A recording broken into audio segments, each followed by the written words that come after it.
Continuation from the last episode. So we're almost at the end of this discussion. I wouldn't even call it interview, like insightful discussion. My question for you would be, do you have any advice that you would love to share with anyone who is thinking to come and school in the UK or go abroad and school? What would be your ultimate advices or recommendations for this set of people who are thinking to come in and study? So my advice, again, it will be, I did my, okay, so, I did my master's here, but I did my MBA in the US online. So I've done, yeah. So I have a good understanding of how the US education system also is. Because that one was for 2 years. Okay. So I did the MBA for 2 years, but online. Okay. And I did this master's. Yeah. I think my advice is that first, to be honest, you should know the reason why you are coming. Are you just coming to do the master's just to gain the certificate to go and get a salary increase in Ghana? Mm-hmm. Then that is fine. That is fine, because then you make sure you don't resign from your job. Just take a steady leave. Oh, okay. With or without pay, so that when you are done with your master's, you can go back to the job you had. Because honestly, if you finish with the moment you resign, somebody takes your job, and we don't have a lot of jobs back home. Yeah. So you have to think about that. Mm-hmm. Secondly, if you are coming in here because you want to come and research on a specific challenge you have identified in Ghana, or a specific thought that is still puzzling your mind, for me, that is actually the best reason to actually come and do a master's in the UK. Mm-hmm. So you have a research issue, you have an issue in your mind, because when you're doing your dissertation here, maybe it can be extremely frustrating if you don't have a problem that you want to fix. Because UK can be they are very petty and, like, how do I call it? Like, very meticulous in writing and all that. So writing essays in this country is hell. They are going to really stress you to be able to write something extremely good. But to be honest, when you are done learning how to write essays in this country, I'm telling you, you can be a good writer. Okay. That one I'll give 100% to them. That is what actually influenced me in writing my columns in the Business and Financial Times. Yeah. Right. So it helps you to be able to articulate your arguments and all that. They focus on that. So your essay is not necessarily what you are saying. It's about how did you structure your essay. How did you, sort of elucidate your arguments and all those kind of things. So if you have a research problem in mind, this will be the best place for you. So it can really help you in knowing the right places to go. It can focus you to ask the right questions in class, and it can help you to find a good dissertation topic that you'll be able to sort of research in. And if you're able to do that now, it makes it easy for you to be able to apply for a PhD. Because PhD is more on research. Yeah. Yeah, it's more on research. So then it's make it very easy for you. Exactly. So you're able to, and so long as you've schooled there, it's easier getting a PhD than someone who actually didn't school in the UK. Okay. Exactly. So then you can easily pursue your doctorate, apply, and you can easily get it. Almost all doctorates come with funding. Almost all of them comes with funding. Wow. So you'll be able to get that. Third, I think that if you come to do masters, forget about whether you want to get distinction or, like, the way we are so competitive back home, where they are more focused on the grade than what they are going to study. Mm-hmm. I think you should be focused on, is the masters I'm going to pursue going to add a new knowledge to the one I already have? Yeah. That is what I think my opinion, that's what I think people should focus on. Because some people are so focused on getting a distinction. And so the person did economics in Ghana and want to come and do economics for the masters, just so he's still within their comfort zone. But I think masters actually gives you the opportunity, because masters, we don't usually care about where you did your bachelor's degree in. I did my bachelor's degree in project management. Yeah. But here in the case in my master's, I was doing international development with a focus on globalization, trade, and industry. Yeah. I did not understand a single theory in that master's program before coming. Mm. But my mind was, I want to come in and understand how global trade works. You see, that is how my mind was, so that I can help you understand how the whole sector is also functioning. So I think people should have that mindset. So it helps you to ask questions. It helps you to ask very relevant questions in class. My class, they were teasing me because I told them that I have this principle that so long as I paid my fees, I'm going to get my money's worth outside of the class. And so if the rest of you won't ask questions, that is your problem. I am going to ask my questions every single time. And the lecturer's job is to answer my questions. So that's what I was doing. And I think that it's really helped. My modules, you select the modules yourself. So some people usually go and select the easiest one. No, I think don't go and select the difficult one either. I think select the one that you think can provide you with the new knowledge that you need. Otherwise, what will be the use? What will be the use? Is it just the certificate?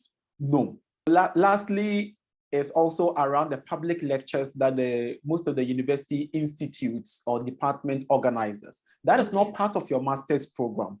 Wow. But then those are lectures from well-known figures, public figures, academics, and all that come and give talks on specific topics. For example, like bonus. That it's like bonus. And then it's like, those are like debatable ones that you can actually have in class. Okay, so that you can actually have a debate with these people to be able to broaden your knowledge on certain topics.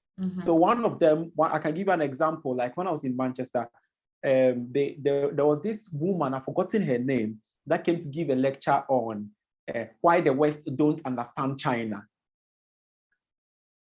You know, why the West doesn't understand China. That is what the topic, the public lecture was. So she gave us all the explanation on how China is implementing, how do you call it, authoritarian with democratic characteristics. Okay.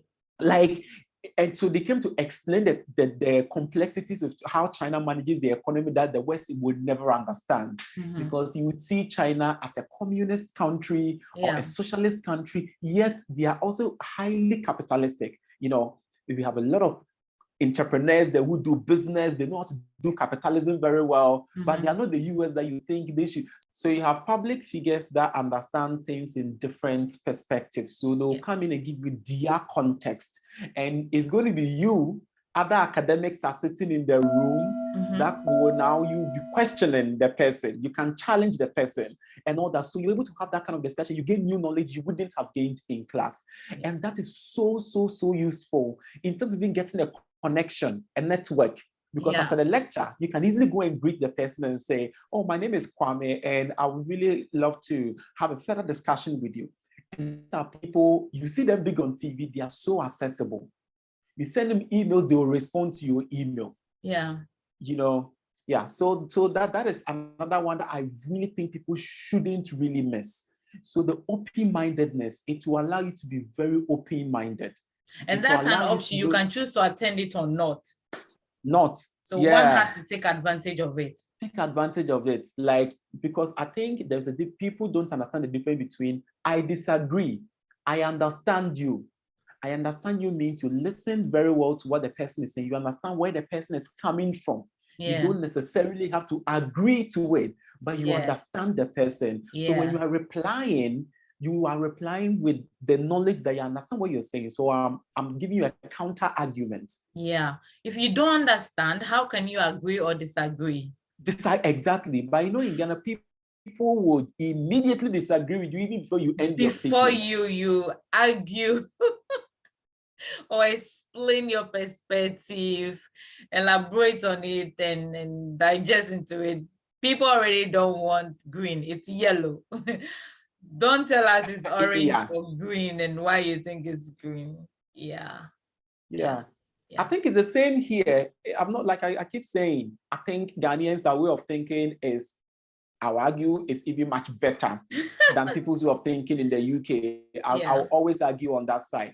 But I guess what I'm trying to say is they have a lot of resources and opportunities to help you open your mind. Then you can go and use it to your own advantage at wherever you come from. But if you're going to look at how they live their lives here and say that, oh, what we taught in class, they never used it. Oh, they don't even use this opportunity. That is them. You should use the opportunities for your own advantage elsewhere. Yeah, because they have different benefits, you know, from their government. They are not obliged to build anything in this generation. You know, they are just maintaining what has been established and built for them. Whereas we are not, and that's why they call themselves developed. Whereas we are yet to be developed. We are developing. So you need to use as much as you can to your advantage wherever you're coming from, you know. So you need to gain all the knowledge, take advantage of everything you can, go back and then just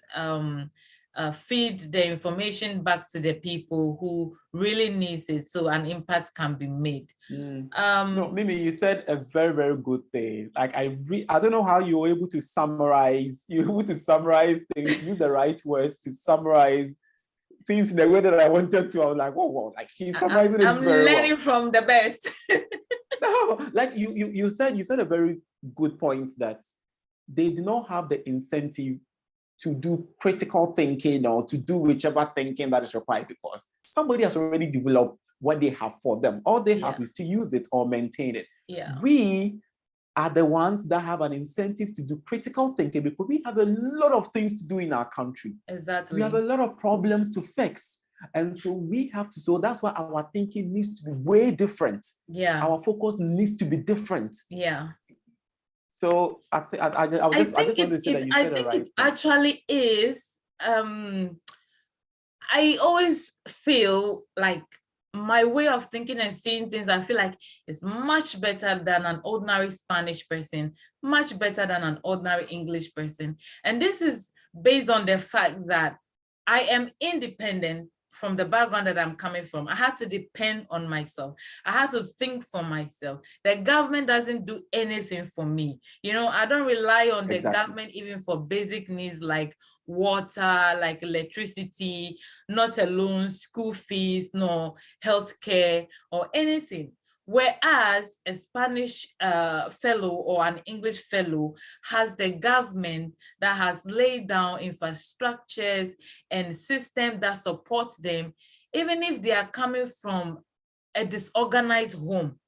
You know, there is still government supporting, giving children a little push, a little help to maintain them. You have a very good free educational system. You have a very good hospital system. Then there are so many benefits that you can apply for, even though the UK doesn't give much, but there is support for everyone, you know, whereas in Ghana, you have to pay for everything. So the way you think as a person, as an African, is different from someone who has got all this, all they need is to accept to benefit from it or not. Whereas you need to create it and you need to benefit from it. And then you need to create it for other people, your siblings, your friends, and other family members. You need to support them. So the way we think is really, really different. And it's great and it's going to help where we are coming from. However, we need more. We need to think faster. We need to think more intelligently. We need to come out of the idea of working hard to working smart and take advantage, because we are at a very good advantage point because of technology. Because when UK was building up, they didn't have all this technology. They were using different technologies, right? Now we do have the internet.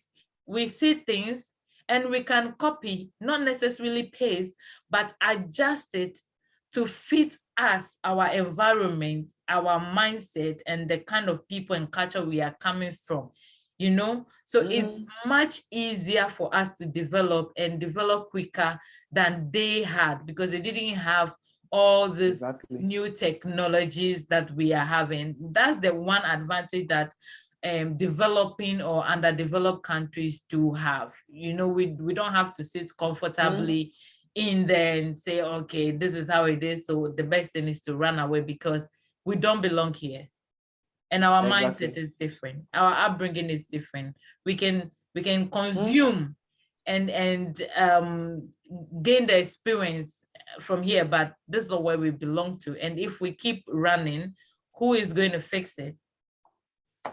I really enjoy speaking to you, and I promise it's not going to be the first, the last, or you're going to be coming here a lot of time because there's so many topics that we need to talk about and experiences we need to share with people.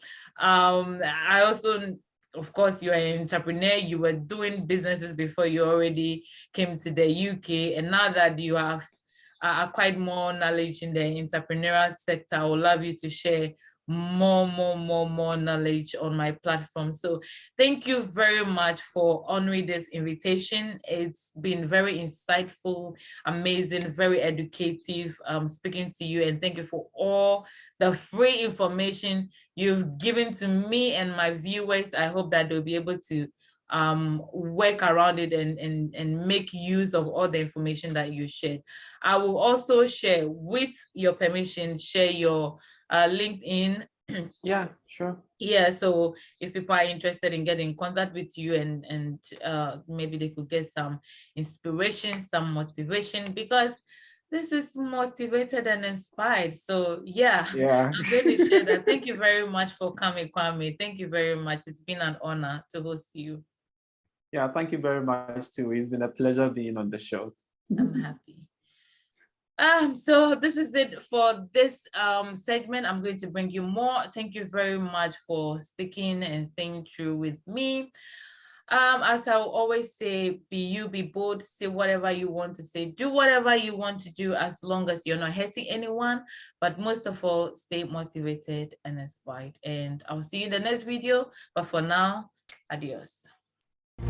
Stay motivated and inspired.